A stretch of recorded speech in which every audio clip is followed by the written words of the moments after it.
gaan hom nie nog vir jou quoteer ook nie. Hier is my laaste skrif. Hier is my laaste skrif. Kyk wat sê die skrif. In Numeri 14 vers 21. Maar so waar as wat ek leef en die hele aarde van die heerlikheid van die Here vol sal word. Hier is my vraag, vriend. Het dit al gebeur? Al hierdie vrae op die 4 skrifte wat ek vir jou die hoofskrifte wat ek vir jou gekwoteer het hier vandag. Het dit al gebeur? As jou antwoord nee is, dan vra ek vir jou met trane en liefde in my hart en my oë.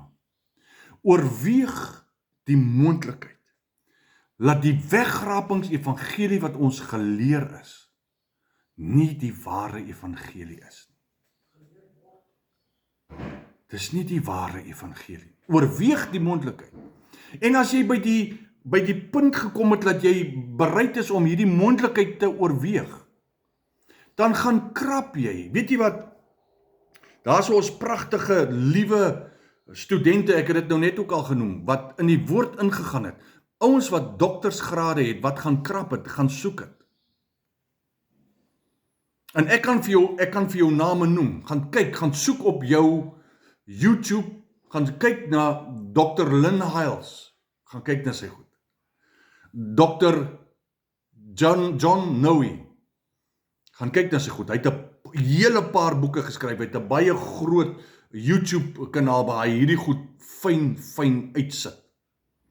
En dan gaan kyk jy na professor Dr. Cindy Croatis van Amerika. Sy's 'n professor in die Christelike Bybelskool in Amerika. Dan gaan kyk jy, ek dink is dit nou Oklahoma, ek praat onder korreksie, ek is nie seker nie.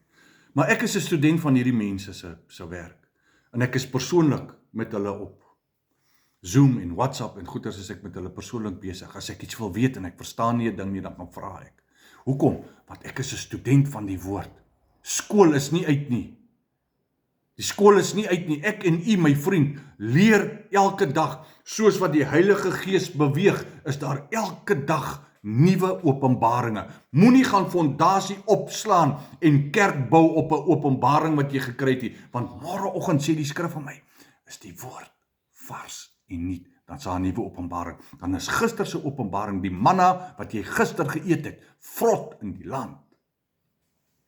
Hierdie is maar net om te reageer op 'n video wat 'n bekende gospelsanger gemaak het. Mense, kom ons loop oop oë deur die lewe. En ek weet daar gaan mense wat vir my sê, nee, jy's met ons besig. Ek weet dit. Maar ek het nie gesê jy moet my glo nie. Ek het gesê oorweeg die moontlikheid dat dit wat ons geleer is al die jare en vandag nog steeds geleer word aan die hoofkerke van Suider-Afrika, dat ons verkeerd geleer is. Tot 'n volgende keer. Shalom.